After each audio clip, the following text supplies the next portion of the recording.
창세기 18장 전반부에서 아브라함은 3명의 방문객을 영접합니다. 이 신비로운 방문객을 아브라함은 극진하게 모셔서 관대한 집주인의 모습을 보여줍니다. 신비로운 방문객의 정체를 아브라함이 처음부터 알았는지를 알기는 어렵습니다. 그러나 이 나그네의 환대에 대한 이야기는 19장부터 나오는 소돔성의 환대와 대조됩니다. 치안과 범죄를 오늘날과 같은 방식으로 다룰 수 없었던 고대 근동의 사회에서 나그네는 환영받을 수 없는 존재였으며 범죄에 취약했습니다. 오랜 유대로 다져진 친족들과 토호들이 만들어낸 그 자리에서 나그네의 권익을 대변해 줄 수 있는 사람을 찾기란 어려운 일이었기 때문입니다. 이 나그네를 대접하는 방식은 주인의 도덕성을 보여주는 일입니다. 아브라함을 나그네의 모습으로 방문하셨던 하나님은 내년 이 즈음에 사라를 통하여 아들을 낳게 될 것이라는 말씀을 하십니다. 그리고 오늘 본문 말씀인 16절 이하의 말씀은 전혀 다른 주제의 이야기로 급 전환되는 것 같은 느낌을 줍니다. 18장 전반부의 이야기가 아브라함의 가정의 일과 밀접한 자녀의 이야기를 말한다면 18장 후반부의 이야기는 어찌 보면 아브라함과 직접적인 관계가 없는 이야기를 다루고 있는 것처럼 보입니다. 그것도 막 자리를 떠나가려던 여호와 하나님과 나누는 대화를 통하여서 이 이야기가 진행된다는 점도 독특한 부분입니다. 17절에서 19절 말씀을 다 함께 읽겠습니다. 시작.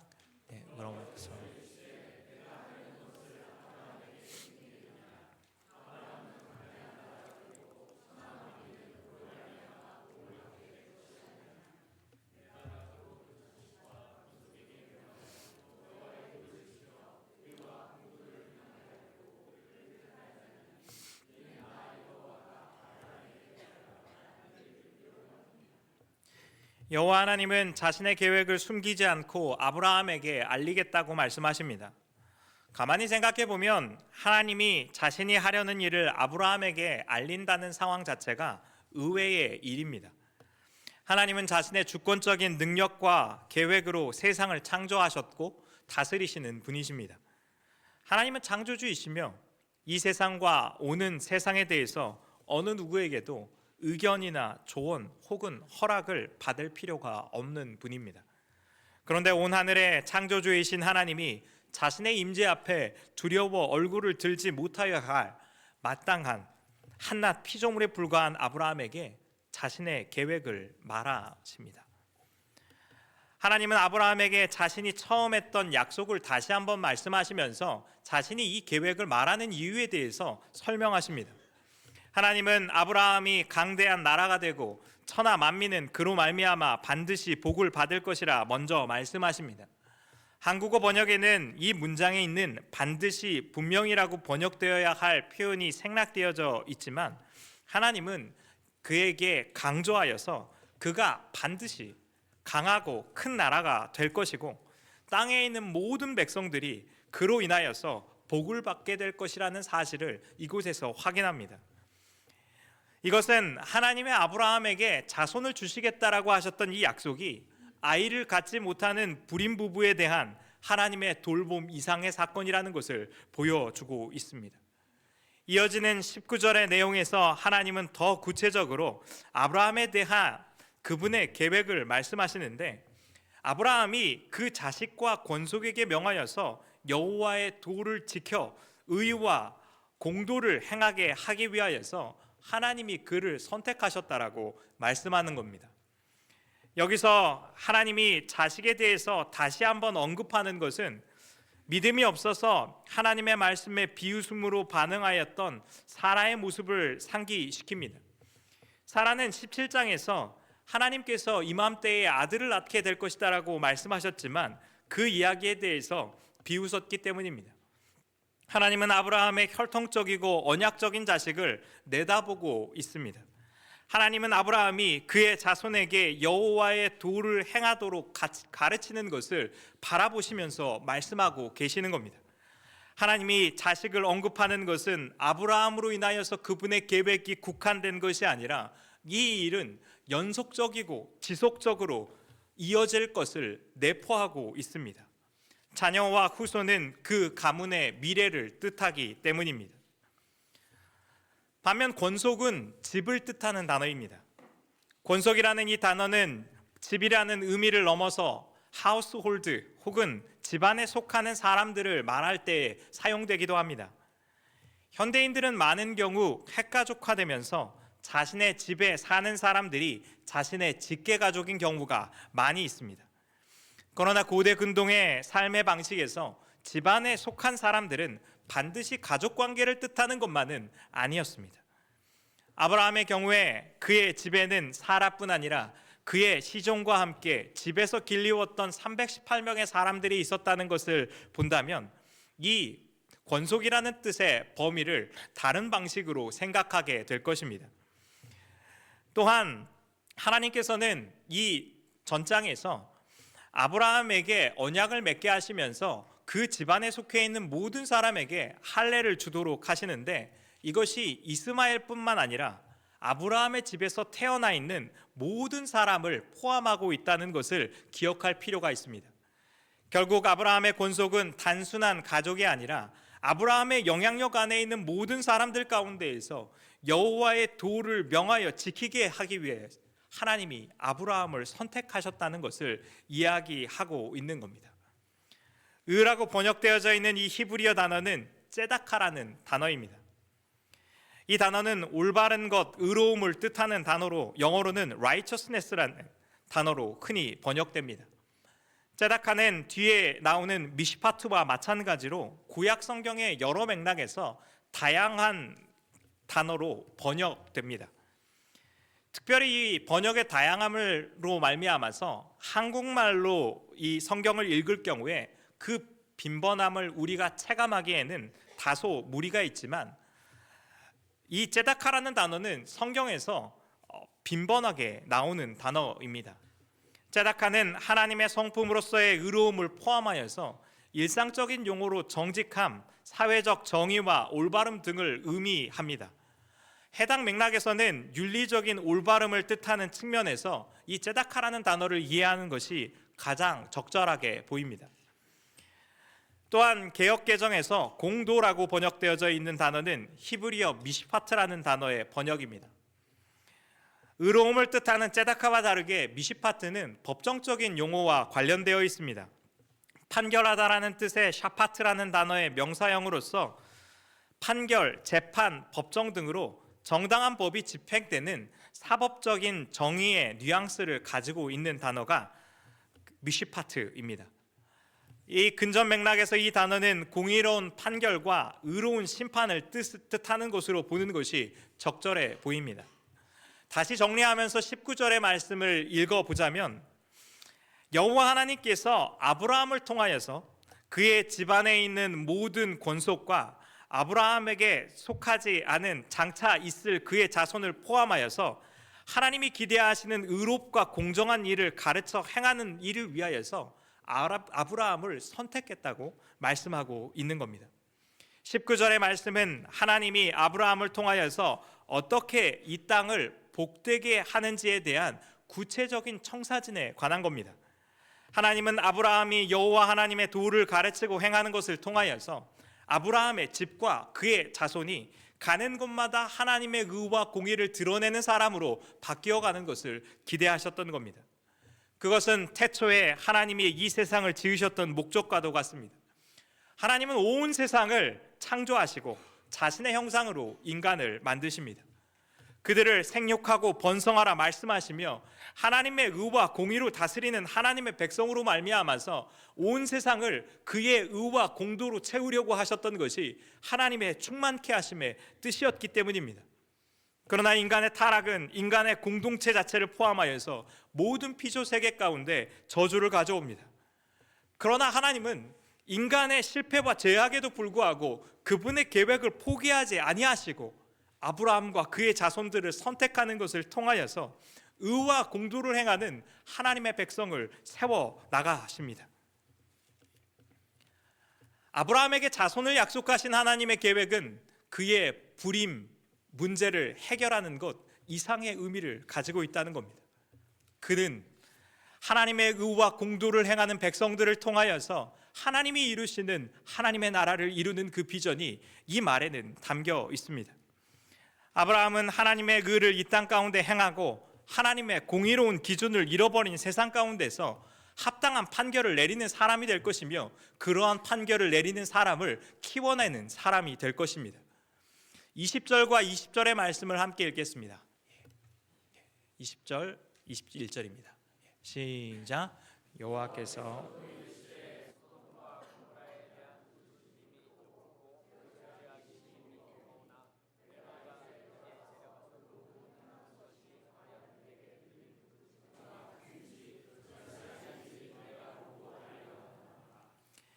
19절까지의 말씀이 하나님께서 이 계획을 왜 알리려고 하시는지에 대한 이야기를 말했다면, 20절과 21절은 주님이 하려고 했던 계획의 내용이 무엇인지를 이야기하고 있습니다. 20절과 21절에서 하나님은 아브라함에게 이 의와 공의를 행하게 하는 일을 위하여서 알려주려 했던 계획을 말씀하시는데, 그것은 소돔과 고모라에 관한 것이었습니다. 소돔과 고모라에 대한 부르짖음이 크고 죄악이 무겁다는 것을 하나님은 알고 계십니다. 이 부르짖음은 죄악으로 인한 사람들의 울부짖음을 의미할 것입니다. 죄악은 사람들의 신음과 아픔을 만들어냅니다. 죄악이 가득한 곳은 자신의 입장을 대변할 수 없는 고아와 과부들, 나그네를 포함한 사회적 약자들에게 잔인하고 고통스러운 상황에 처하게 만들기 때문입니다. 소돔과 고모라를 방문하시는 하나님은 공의를 행하시는 심판자의 모습으로 오늘 본문 가운데 나타납니다. 그는 단순히 죄악에 대한 이야기를 귀로만 듣고 심판을 내리는 것이 아니라 직접 소돔 땅을 방문하여서 면밀하고 세밀하게 그 일을 확인하시고 심판하시는 분이라는 것을 본문 말씀은 전달해 줍니다. 이것은 마치 자신의 이름을 위하여서 벽돌과 역청으로 탑을 쌓았던 바벨의 사람들을 내려와 직접 보시는 여호와 하나님의 모습을 연상케 합니다. 주님의 심판은 분명한 근거와 확신을 가지고 철저한 조사 가운데 이루어진다는 것이 주님의 소돔의 오심의 의미입니다. 하나님이 아브라함에게 알게 하시고자 했던 자신의 계획은 소돔에 대한 심판이었습니다. 그리고 이 심판을 알게 하는 것이 어떻게 아브라함이 의와 공도를 행하는 사람이 되는 것과 관련되어 있는지를 다음 말씀을 통하여서 계속해서 이어나가겠습니다. 23절에서 25절 말씀 같이 읽겠습니다. 23절에서 25절입니다. 시작. 아브라함이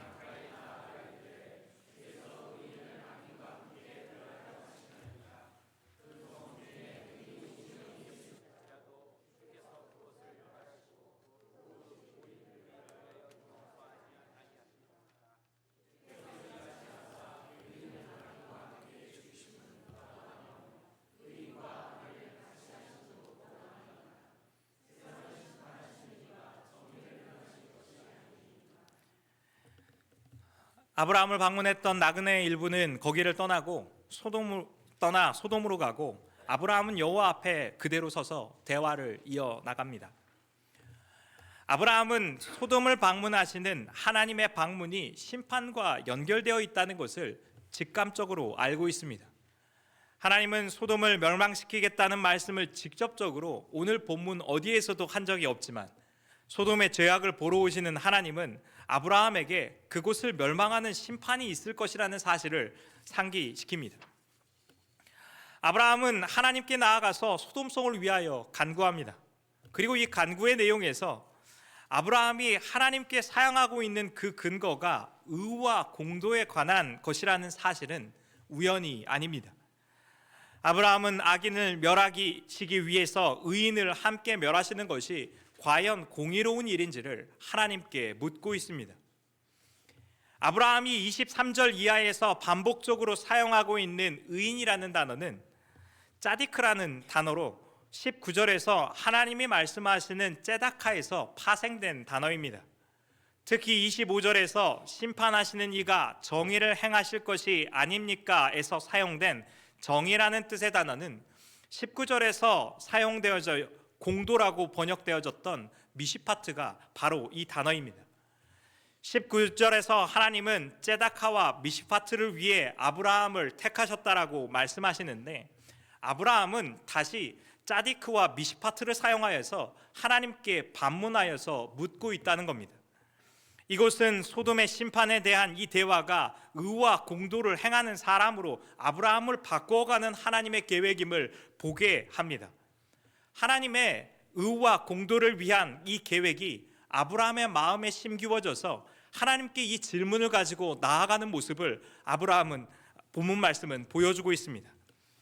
아브라함은 하나님이 의인을 악인과 함께 멸하실 수 있는지를 질문합니다. 소돔성의 악행으로 인한 부르짖음과 신원이 있다 하더라도, 소돔성의 악이 아무리 크다 하더라도 그 땅에는 악인뿐 아니라 분명히 의인들도 있을 것을 아브라함은 가정합니다.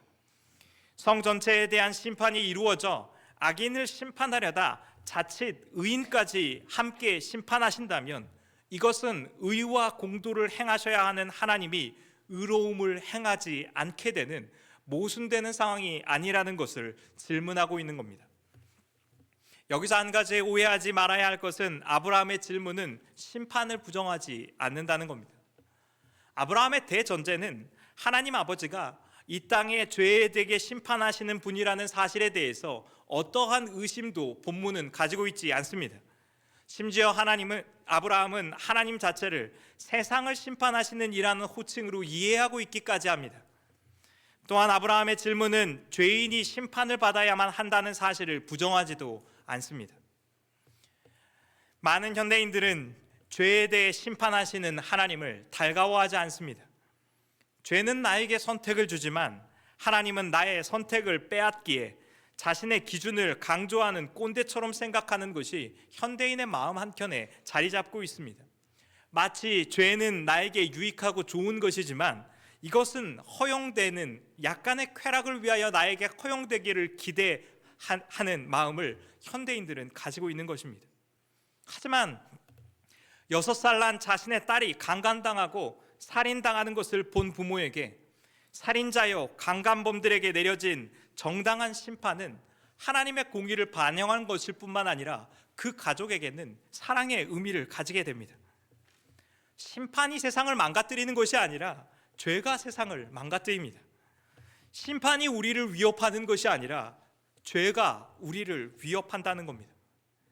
심판은 죄악에 대한 하나님의 구속이며 죄악이 반복적으로 만들어내는 악의 영향을 막아세우는 것입니다. 하나님의 도를 떠나버린 곳에서 고아와 과부와 나그네를 비롯한 약자들은 늘 짓밟히고 유린당합니다. 그리고 19장에서 보게 될 소돔의 현장은 우리에게 이것을 두 눈으로 확인시켜 줄 것입니다. 심판 자체가 문제가 아니라는 겁니다. 하지만 심판하는 공의의 잣대가 합당한 기준에서 작동하지 않는다면 그것은 공의가 아닌 불의가 된다는 겁니다. 아브라함은 하나님을 향하여 공의를 구합니다. 세상을 다스리시는 재판관이신 하나님이 의인을 악인과 함께 멸하려 하신다는 것은 있을 수 없다는 겁니다. 아브라함이 이곳에서 말하는 정의는 의인들이 죄인들에 대한 심판을 위해서 희생되어서는 안 된다는 겁니다. 하나님은 아브라함의 말을 듣고 성중에 의인 50명을 찾는다면 온 지역을 용서해달라는 아브라함의 말에 답하십니다. 아브라함은 고대 타협의 방식을 따라 조심스럽지만 대범하게 하나님께 같은 간구를 의인의 숫자를 줄여가며 요청합니다. 의인의 수가 45명이어도 그 성을 용서해달라고 간구합니다.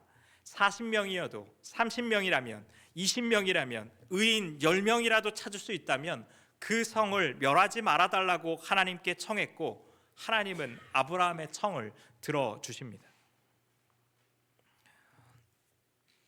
이 이야기의 말미에서 우리는 이 소돔에 대한 심판을 아브라함에게 알게 하신 것이 하나님의 의도였다는 것을 생각해 볼 필요가 있습니다. 하나님이 이 소돔에 대한 심판을 알게 하셨던 목적은 아브라함이 그의 자식과 권속에게 의와 공도를 행하게 하는 사람이 되게 하기 위한 것이었습니다. 아브라함의 소돔에 대한 간청은 하나님의 말씀대로 하나님으로 의와 공도를 구하고, 아브라함으로 의와 공도를 구하고 이를 행하여 주님 앞에 나아가게 됩니다. 이 대화의 결과를 통하여 하나님은 하나님의 의와 공도를 구하는 사람으로 바뀌어가고 있는 아브라함의 모습을 보여줍니다. 아브라함은 어쩌면 하나님의 원대한 꿈보다 그의 가족의 후손의 일에 더 관심이 많은 사람이었을지도 모릅니다. 아브라함은 하나님의 약속보다 그저 이스마엘이나 잘 되기를 원한다고 하나님 앞에 구하던 사람이었습니다. 이랬던 그가 소돔을 위하여 하나님의 심판 가운데 하나님의 긍휼하심을 구하면서 나아가고 있는 것입니다. 성경은 아브라함만 하나님의 심판을 막아세우고 백성들에게 하나님의 긍휼을 맛보게 했다라고 말하는 것이 아니라 아브라함의 자손 가운데 이 일들이 어떻게 반복적으로 나타나게 되는지를 확인시켜 줍니다.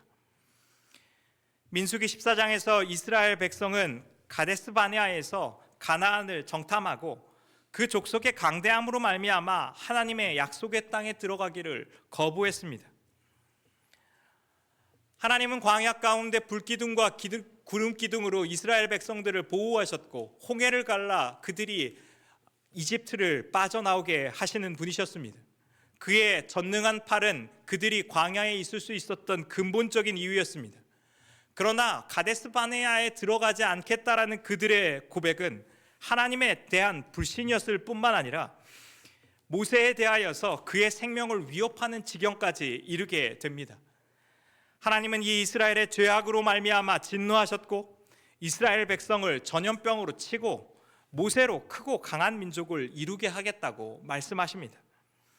모세는 이 절대절명의 위기 속에서 하나님의 진노의 심판을 막아세우고 주의 영광과 그의 이름을 위하여서 이스라엘 백성에게 긍휼을 베풀어 주시기를 구합니다. 그는 마치 아브라함이 그랬던 것과 마찬가지로 하나님의 진노와 백성들의 죄악 가운데에서 하나님의 긍휼하심을 구함을 통하여서 의와 공의를 행하는 하나님의 백성으로 바뀌어가는 모세의 변화를 우리로 목도하게 만듭니다. 사무엘서에서 이스라엘은 왕이신 하나님을 인정하지 않고 가나안의 주변 국가들과 같이 인간 왕을 구하는 죄를 범하게 됩니다. 하나님은 이스라엘의 청을 들어주셨지만 이들의 죄악으로 말미암아 진노하십니다. 이스라엘 백성들은 우레와 비 가운데에서 두려워하면서 자신들을 위해 하나님께 기도해 주기를 사무엘에게 요청합니다. 사무엘은 사무엘상 12장에서 이러한 이스라엘 백성들의 요청을 듣고 자신이 이스라엘을 위하여 기도를 멈추는 죄를 범하지 않겠다라고 말합니다. 사무엘은 백성들의 죄악과 하나님의 진노의 심판 사이에 서서 이스라엘 백성을 향한 하나님의 긍휼을 구합니다. 이스라엘은 범죄하였지만 사무엘은 의와 공의를 행하는 하나님의 백성이 살아가야 하는 삶의 모습이 무엇인지를 이곳에서 역시 보여줍니다. 남유다는 하나님께 범죄함을 통하여서 성전이 파괴되고 나라가 멸망하여서 바벨론의 포로로 끌려가는 일이 있게 됩니다. 포로 귀환 이후에 하나님께 범죄함으로 그들은 70년의 포로 생활을 바벨론에서 보내야만 했습니다. 여호와 하나님께 범죄하여 성전은 불탔고 나라 없이 타국에서 70년의 포로 생활 이후에 하나님의 말씀대로 그분의 전적인 은혜로 말미암아 예루살렘으로 돌아오게 되는 사건을 맞이하게 됩니다. 놀라운 사실은 이스라엘의 변질은 우리의 생각보다 훨씬 빨랐다는 겁니다. 귀한 공동체는 하나님의 도를 행하지 않고 제사장들과 레위 사람들마저 그 땅의 백성들과 같은 모습으로 빠르게 회개하여서 이방 민족들과 결혼하는 지경에 이르게 됩니다.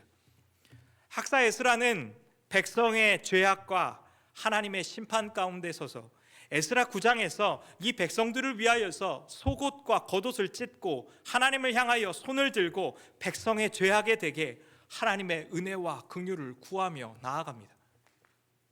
구약 성경에서 이러한 모습은 모세와 사무엘과 에스라뿐만 아니라 엘리야와 에레미야와 다니엘과 느헤미야를 비롯한 수많은 아브라함의 자손들 가운데 반복적으로 나타나게 됩니다.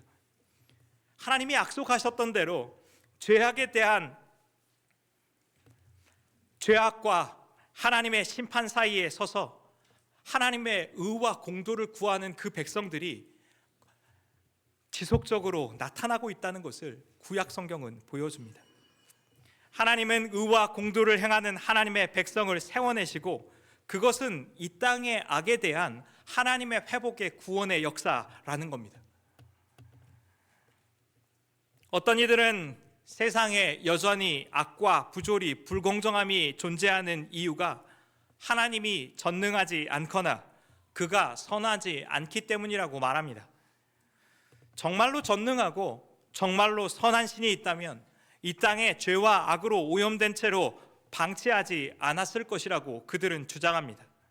죄악의 존재는 하나님이 전능하지 않거나 전능하더라도 선한 의지로 악을 제어하거나 제거할 생각이 없다는 것을 말한다고 그들은 주장합니다. 저 또한 세상에 있는 전쟁과 불공정, 추악한 범죄가 여전히 자영되고 개인적으로 제가 겪어야만 했던 불의함과 고통의 아픔으로 인하여서 하나님은 살아계시지 않다고 생각했던 때가 있었습니다. 하나님은 어느 순간 저에게 이러한 반응이 정의로운 척하지만 위선적이고 자기중심적인 생각이라는 것을 저에게 깨닫게 하셨습니다. 세상의 악을 바라보면서 정말로 정직함과 겸손함으로 반응하는 사람은 죄악의 존재로 인하여서 분노하는 데 그치는 것이 아니라 죄악의 존재로 말미암아서 하나님이 계시지 않는다라는 결론으로 가는 것이 아니라 악이 물러나기를 소망하고 바라는 것이 그들이 가져야 하는 마땅한 반응이기 때문입니다. 악이 문제였다면 하나님을 제거하는 것이 아니라 악을 제거하고 의와 공도를 세우는 일로 우리의 마음을 향하게 하는 것이 하나님의 백성이 가져야 할 마땅한 반응이라는 사실입니다. 부모의 알코올 중독으로 지속적인 폭행과 폭언을 당했던 사람은 스스로의 삶에서 나타나는 역기능적인 중독을 정당화하는데 부모의 잘못을 사용할 수 없습니다. 부모의 잘못을 핑계로 자신이 가지고 있는 고장난 인생을 합리화한다면 그의 인생과 그의 가족의 인생 가운데 하나님의 회복은 있을 수 없을 것입니다. 하지만 자신은 피해자였음과 동시에 가해자라는 것을 인정하고 자신이 가지고 있는 역기능적 중독과 자신이 가지고 있는 역기능적 애착을 하나님 앞에서 다루고자 하는 사람에게는 하나님이 이루시는 놀라운 소망을 자신뿐 아니라 자신의 가족이 누리게 될 것이라는 겁니다.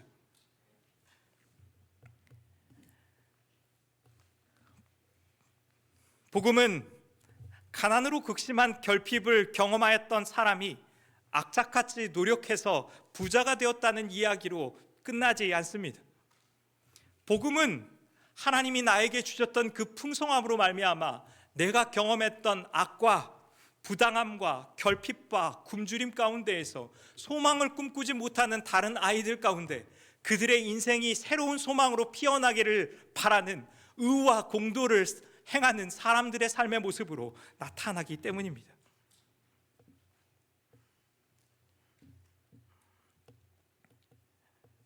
오늘날 정말 많은 그리스도인들에게 정작 중요한 것은 그 자신이 의와 공도를 구하는 사람이 되는 것이 아니라 자신이 의로운 사람이라는 이미지를 유지하는 것입니다. 정의로운 말들을 내뱉는 척하지만 자신이 좋은 사람이라는 이미지가 깨지기 시작했을 때 그들은 분노합니다. 의와 공의를 구하는 사람의 삶 가운데에 나타나는 것은 그가 하는 말이 아니라 그가 주변에 나타내는 하나님의 선한 열매입니다. 교회 사역을 감당하면서 사역의 자리에서 부당함을 발견하는 것이 매우 쉬운 일이라는 사실을 알게 됐습니다. 교회 사역의 깨어짐을 보고 하나님이 살아계시지 않는다는 결론에 도달한 사람은 하나님이 기대하시는 어떠한 공의로운 열매도 그 삶에 맺을 수 없습니다.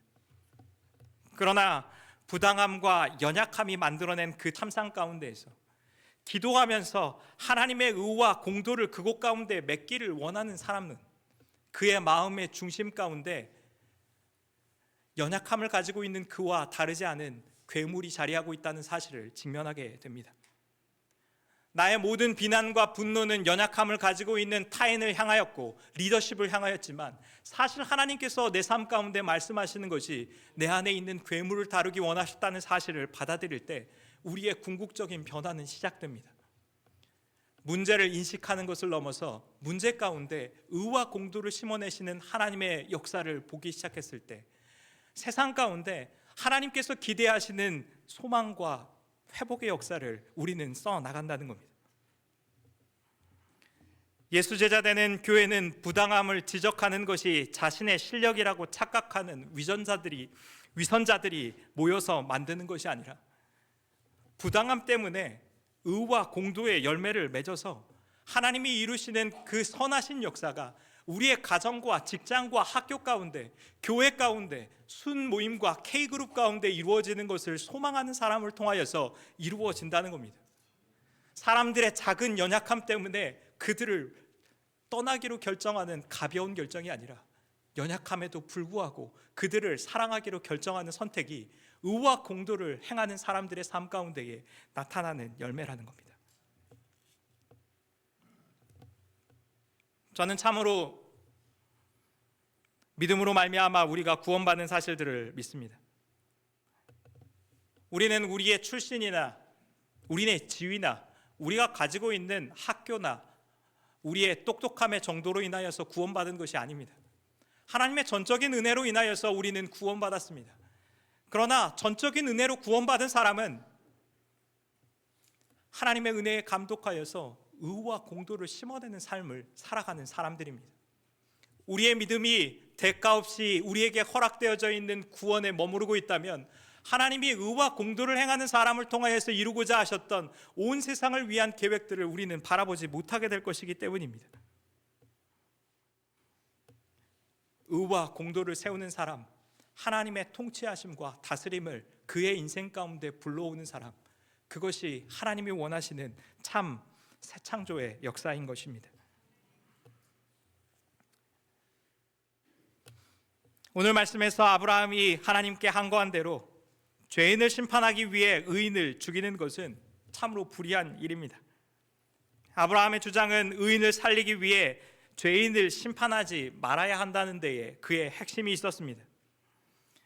그러나 하나님은 인간의 끊임없이 생산해내는 죄악 가운데에서도 의와 공도를 행하는 하나님의 백성을 만들어내셨습니다.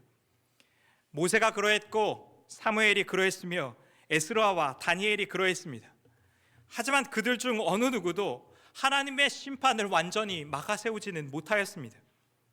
그들은 아브라함의 씨로 오실 그리스도의 그림자에 불과했기 때문입니다. 아브라함은 의인을 살리기 위해서 죄인을 심판하지 말아달라고 구했습니다.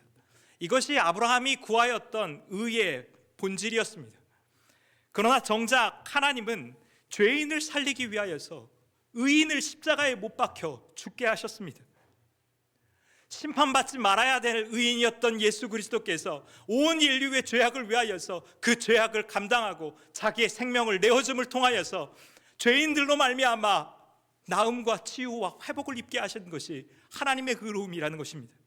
하나님의 의로움은 우리의 상상을 넘어서는 것이었습니다. 우리가 생각하기에 하나님의 일은 불의한 것 같았지만 이 불의함으로 말미암아 모든 죄인들 가운데 은혜와 긍휼을 입게 하신 것이 하나님의 구원의 역사라는 겁니다. 로마서 3장 25절에서 26절은 그 하나님의 의로움에 대해서 이렇게 이야기합니다. 이 예수를 하나님이 그의 피로써 믿음으로 말미암아 화목제물로 세우셨으니 이는 하나님께서 길이 참으시는 중에 전에 지은 죄를 간과하심으로 자기의 의로움을 나타내려 하심이니 곧 이때에 자기의 의로우심을 나타내사 자기도 의로우시며 또한 예수를 믿는 자를 의롭다 하려 하심이라. 자기도 의로우시며 또한 예수를 믿는 자를 의롭다 하려 하심이라. 하나님의 사랑은 그분의 의로우심을 드러내셨습니다. 하나님이 긍휼과 공의 가운데에서 이 세상을 심판하실 분이 넘어 긍휼과 자비로 회복하시는 분이라는 것을 말씀은 이야기하고 있습니다. 죄인을 향한 하나님의 긍휼이 그분의 의로우심을 나타내는 것이라고 로마서는 이야기합니다. 하나님의 의는 우리의 의를 완전히 넘어섰고 아브라함의 의도 완전히 넘어섰습니다. 그 의로우심으로 말미암아 우리에게 생명을 주시고 새 창조의 역사를 통하여서 의와 공의를 행하는 사람으로 바뀌어가는 것이 하나님의 구원 계획이라는 것입니다. 새 창조의 역사를 강조하는 우리 교회의 이야기는 의와 공의를 행하기를 원하시는 하나님의 뜻에 관려 있습니다. 하나님은 더 이상 죄와 사망에 통치받지 않는 새로운 인류를 만들어내시고 성령의 다스림 가운데 살아가는 백성들을 통하여서 의와 공의를 행하여 이 땅을 치유하고 회복하시는 일을 오늘도 행하시기 원하시기 때문입니다. 오늘날 많은 교회가 세상을 향하여서 신뢰를 잃은 이유는 그들이 의와 공의를 구하지 않기 때문입니다. 교회가 이야기했던 의와 공도는 세상이 가지고 있는 기준에 못 미치는 형편없는 수준에 머물러 있기 때문입니다. 세상보다 더 타락하고 더 탐욕스럽고 세상보다 더 악한 일을 행하면서도 그들을 허용하고 있는 교회를 바라보면서 사람들은 이것을 더 이상 신뢰하지 않습니다. 그러나 하나님의 구원의 계획은 애초부터 의와 공도를 행하는 하나님의 백성을 일으키는 일이었습니다. 예수 그리스도의 죽으심과 부활하심은 바로 그 일들을 일으키기 위한 하나님의 구원의 역사입니다. 오늘 그 그리스도의 은혜와 사랑을 알아서 주님과 동행하여서 하나님의 의와 공도를 행하고 가르치는 그 은혜가 저와 여러분의 삶 가운데 있기를 주님의 이름으로 축원드립니다.